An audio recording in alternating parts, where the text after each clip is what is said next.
Hi, and welcome to Cenario, your partner in mental wellness. Here on our channel, we share educational, insightful, and science-backed content to help you understand your mental health and take meaningful steps toward a more balanced life. If you're ready to learn, grow, and take control of your wellness journey, let's jump right in. All right, let's talk about something we've all felt at some point, that incredibly frustrating experience of self-sabotage. But this isn't just about figuring out why we do it. We're actually going to build a real practical plan to start changing it. So, have you ever been there? You know exactly what you need to do. The path is all mapped out. But then, when it's go time, you do the complete opposite, the one thing that gets in your own way. That crazy gap between knowing and doing. Yeah, that's exactly what we're digging into today. And we've got a clear game plan. First, we're going to define what this self-sabotage loop even is. Then we'll get into the psychology, the why behind it all. After that, we'll look at how it actually impacts your work and your life. And then comes the good part. We'll shift into some proven strategies, and we'll wrap it all up with a step-by-step, 6-week plan you can actually use. Okay, first things first, we have to define what we're up against. I mean, you can't really change something if you don't even know what to call it, right? So what are we actually talking about here? Self-sabotage isn't you sitting there thinking, you know what, I'm going to fail on purpose today. Not at all. It's more like an automatic pilot, defaulting to these patterns that give you a quick hit of relief from some kind of discomfort. The catch? You're trading your big, long-term goals for that tiny moment of short-term comfort. And that trade-off, that's the whole cycle in a nutshell. And, this stuff shows up in so many different ways. It could be classic procrastination, putting off that big project until there's just no way you can do a great job. Or maybe it's that perfectionism trap. You just keep tweaking and never actually finish the thing. And then there's that little voice in your head, that harsh inner critic that just tells you, don't even bother trying. See? They're all just clever tricks our brain uses to dodge feeling uncomfortable.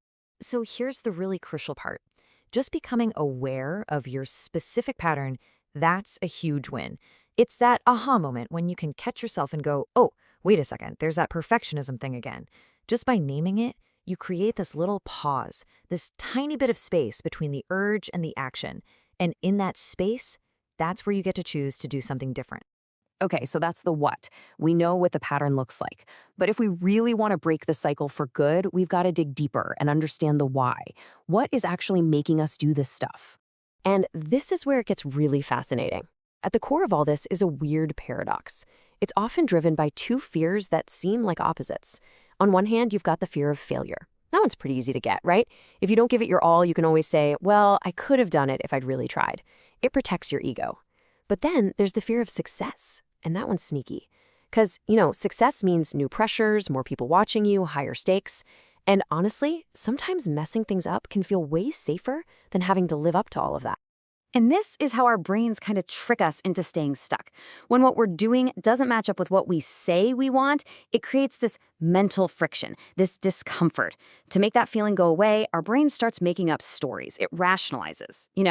Oh, that deadline was impossible anyway. Or, I didn't even really want that promotion. That little story we tell ourselves, that's the glue that keeps the whole cycle going. So we get the how and the why now. Let's talk about the real-world fallout. Because this isn't just some abstract psychological concept, is it? It has actual, tangible costs in our jobs, our relationships, pretty much everywhere. And these examples just hit the nail on the head. You can see how the exact same mechanism works in totally different situations. Think about it. The product manager who's terrified of criticism, they just keep refining the specs over and miss the launch. Or the person who hates conflict, they dodge those tough conversations and the relationship suffers. And the classic one. You're trying to get healthy, you miss one workout, and because you're afraid of not being perfect, you just quit altogether. See the pattern? In every single case, a big, important long-term goal gets sacrificed for a little bit of short-term relief. Okay, we've spent enough time diagnosing the problem. Now for the good stuff, the solution. It's time to stop just analyzing and start taking action. Let's open up the toolkit and look at some strategies that are actually proven to work. And listen, this next part is maybe the most important thing to remember.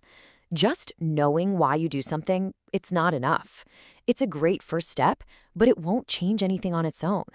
Real, lasting change only kicks in when you tackle both your thoughts and your actions together. You have to change what's going on in your head and what you're actually doing in the world. So tool number 1 comes from a field called cognitive behavioral therapy, or CBT for short. It's all about catching and challenging those thoughts that are fueling the fire. You start by just noticing that automatic thought that pops into your head. Like, ugh, if I speak up in this meeting, everyone's going to think I'm an idiot. Okay, you've caught it. Now you run a little experiment. Just share one small idea. See what actually happens. Most of the time, the world doesn't end. And just like that, you start replacing those scary stories with actual real-world proof. Strategy number 2 is mindfulness. And no, this doesn't mean you have to sit on a cushion for an hour and empty your brain. It's much simpler. It's just about paying attention. By taking a few seconds to check in with yourself during the day, you start to spot the triggers. You notice that feeling of anxiety or stress that bubbles up right before you're about to procrastinate. The goal isn't to make the feeling disappear. It's to see it, acknowledge it, and then make a conscious choice not to let it be the one in the driver's seat. And our third strategy is all about setting yourself up for success. You can literally design your goals and even your physical space to help you out. I mean, a huge fuzzy goal like get in shape is just begging to be sabotaged. It's too big.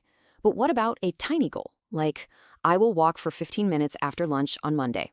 See? That's so specific you can actually do it. It's all about making the good habits easier and the bad habits just a little bit harder. So we've got the tools, we know the strategies, now let's put it all together into a simple plan that you can literally start using the second this is over. Here's a 6-week action plan to get the ball rolling. And the key here is that this is all about small, manageable steps. So look, week 1, you're not even trying to change anything. Your only job is to be a detective. Just watch and identify one pattern. That's it. Then, week 2, you pick one tiny micro goal related to that pattern and you actually put it in your calendar. Week 3, you run one of those little behavioral experiments we talked about. Test one of those beliefs. By week 5, it's time to bring in some backup. Tell a friend, find a coach. Accountability makes a huge difference. And then, in week 6, you just look back at your progress and decide on your next tiny step. This is how real, long-lasting change is made. Not overnight, but step by step. So I really want to leave you with this one idea. It is so easy to feel like self-sabotage is some kind of deep character flaw, like there's just something wrong with you. But it's not. It is a learned pattern of behavior, one your brain developed to try and keep you safe from perceived threats. And the amazing thing about patterns, they can be unlearned. They can be changed.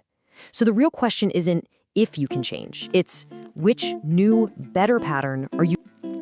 Thank you for watching Cenario. If this video helped you, don't forget to like, subscribe, and share. For personalized mental wellness supplements, visit Cenario.com. See you in the next one.